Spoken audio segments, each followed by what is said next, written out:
What is up, Babylonians? Dan was here, and today we're going to be talking about runes. So, what are runes? What do they do? How can they benefit?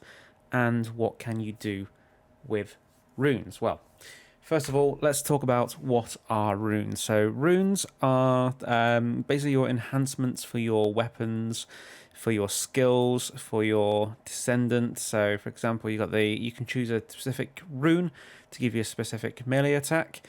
You can have it so it enhances your skills. You can have it so it enhances your resistance, your defense, your health, etc. But also, if we go into weapons, you can see you can enhance it to add different elements of attack to your weapon. You can upgrade those runes as well to deal more. You can increase your fire rate. You can put debuffs on enemies as well.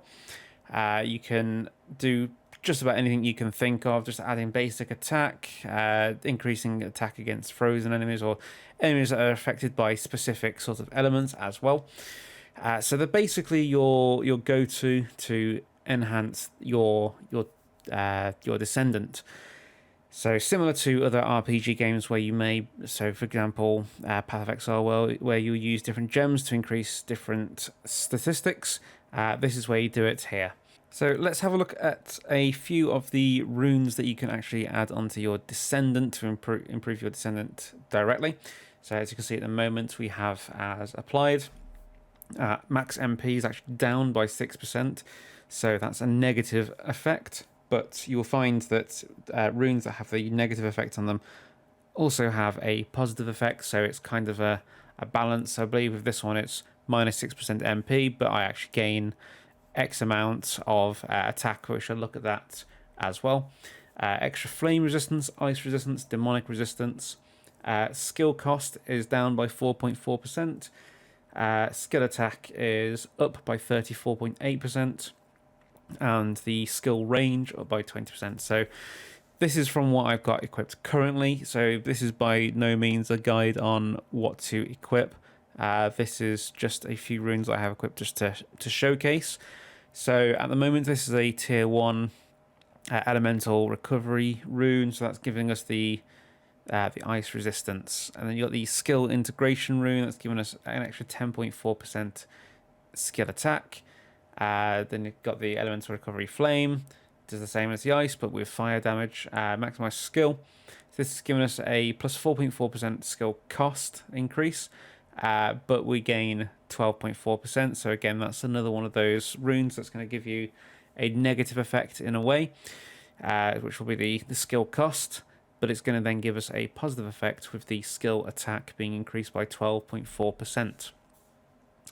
Again, another element resistance.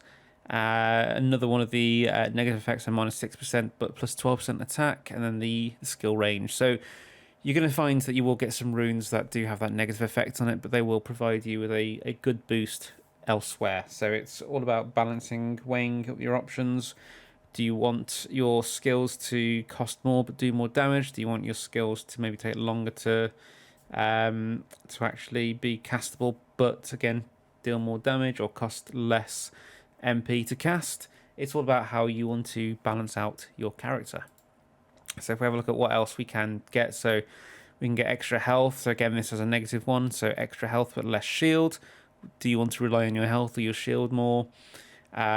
Increase max HP by 8.8%, but your max shield is fixed as fixed to 1. Again, max shield minus 5% max MP. So again, you're going to be sort of sacrificing your MP, so your shield there to gain more MP. But yeah, so different. There's a lot of different runes that will do a lot of different things. It all depends on how you want to set up your character.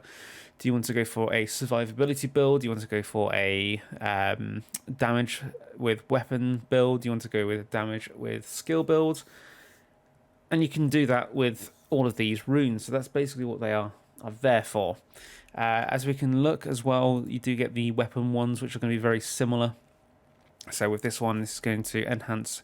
It was going to add an ice damage to it. Then you get things where you can do extra damage to frozen enemies, etc., etc. So with these runes, so the Storm rune, the Torrent rune, Tide rune, Thunder rune, so it's probably easier to look at this in the inventory and look at the actual weapons themselves. You can see that these runes are linked to specific weapons. So with this one, the Torrent rune, these are going to affect the machine guns, assault rifles, so tactical rifles and beam rifles. Storm rune, will be assault rifles, submachine guns and handguns. The Tide rune, scout rifles and hand cannons. And the Thunder rune will be sniper rifles and launchers. And the Haze rune will be for just shotguns. So as you can see with this, you can sort of set up your build if you want to affect multiple weapons with the same runes, or you can just get the weapons that you want to use. So for example, you want to use an assault rifle over a machine gun, then you would use that and you would develop those runes to be focused on that weapon itself. And then, so we have the Descendant runes as well, which are focusing on the character, the defense, the skill attack, etc. Now, what can you do with the runes? So, obviously, you won't be stuck with the runes that you do have. You can obviously pick up new runes as you play, but you can also, once you find a rune that you really like, that you want to sort of keep forever and sort of develop your character around those runes, you can enhance those runes. If you have runes that you don't want to use, you can dismantle them or combine them. So these are the two ways to sort of get rid of the runes that you currently have. But each will give you a different, or have a different effect on what happens to you or your character. So dismantle will give you some resources, which we'll have a look at. Combining runes will give you so you combine 4 together to create a new rune. And then you apply rune socket type, which we'll go into, and increasing your max rune capacity, which we shall also go into. But first of all, let's have a look at the enhanced rune. So we have a couple that we have enhanced already here. So enhancing it will cost the Quilpothium and your gold as well. So this is one that I've upgraded a few times. As you can see here, we are 3, 4, 5. We are level 6, and we'll go on to a level 7 rune. For the next one, which requires mastery level 7. So the mastery level that you have determines the how high of a level you can get your runes as well. So if we look at a rune that we are using, so for example, Torrent Snowflakes, we haven't enhanced this one at all. We can either just enhance it once, or you can actually go through and enhance it multiple times. Up to a maximum of whatever you can spend. So, for example, I've got 30,000 of the Quilipothium at the moment. So we could max that out on there and get that to a level 4 rune, which will increase. So generally speaking, this will increase the capacity of the rune. But there are exceptions to that, which we'll go through as well. So yeah, that will increase the capacity, which you have a maximum capacity for your runes, so you can't just go all in. You will have to decide what runes you want, what levels you want them to be, so that you can sort of fit them in with your build. So with this, we can either boost it up to the maximum, or as I'll show you, we can just go up one level at a time, which will give you those increased stats. Now, just to show you the capacity, so if we go back into your inventory and we'll check out the Descendant rune capacity. So this is 33 out of 38.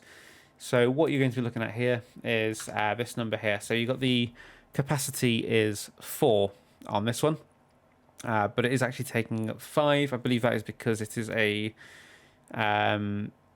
different runes can go into multiple slots, and if it's in the wrong slot, it will actually increase the capacity by a small percentage. But if you use it in the right slots, then it actually uses the capacity that it says on the tin. So for example, this one is 4 and it is using 4. Same with this one, 4 and 4, 4 and 4, 4 and 4, 8 and 8, 4 and 4. Now if we go back into the shop, or Cillian, the NPC, let's go through dismantling runes. So why would you dismantle them?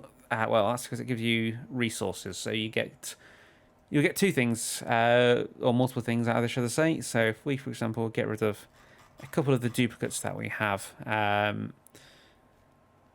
So Torrens Insight, we'll get rid of one of them. I think we have recently gone through and deleted quite a few actually. But so if we get rid of these two, for example, you see we've got selected runes to dismantle 2, which will give us 200 of the Quilipothium. And it will give you some gold at times as well. Not sure if it has that time around, but there we go. So we've got the Quilipothium, but you can get other things from that as well, I do believe. I'm sure that's the truth. We'll confirm that later on though.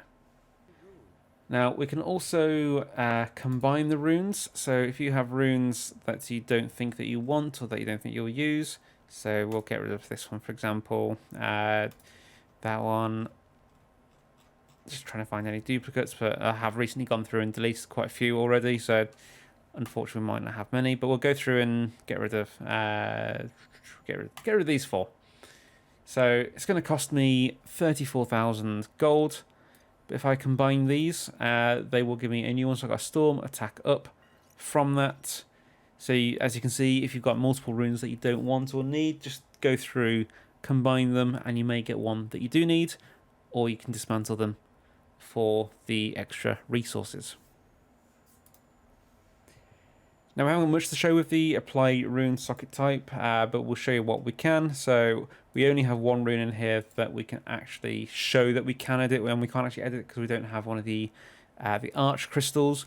But in here you can see you can select and change the socket type. So this may make your rune capacity drop or rise depending which way you're changing it, but this will let's say if you exceed the capacity, it will take it off, so you can't sort of cheat the system and try and get a higher capacity through that way. And then finally we have the increase max rune capacity. So with this you need the energy activator, and you can increase your rune counts for the different, so you got the storm, torrent, tide, thunder, haze, and your descendant. And you can increase the capacity on those, therefore allowing you to use the higher tier runes. So we've currently increased once on the rune capacity for the torrent rune, but if we go on to descendant rune, this is going to be it's free in a way, but using the energy activator, so it's not costing you any other resources other than that. Long press to execute, and that will increase your maximum capacity for that rune type. So here you can see it's going from 38 to 50. So it is a good increase, and it is definitely worth it once you get the higher tier runes. Now, that's pretty much it on runes and what you can do with them, sort of what you can equip, etc. We will be doing videos on the best builds that we find as well. So keep an eye out for that, and let us know what rune combinations that you are using. What have you found in this beta so far to be an excellent build? Right, thanks for watching. Keep yourself safe, keep yourself well, and we'll see you in the next video.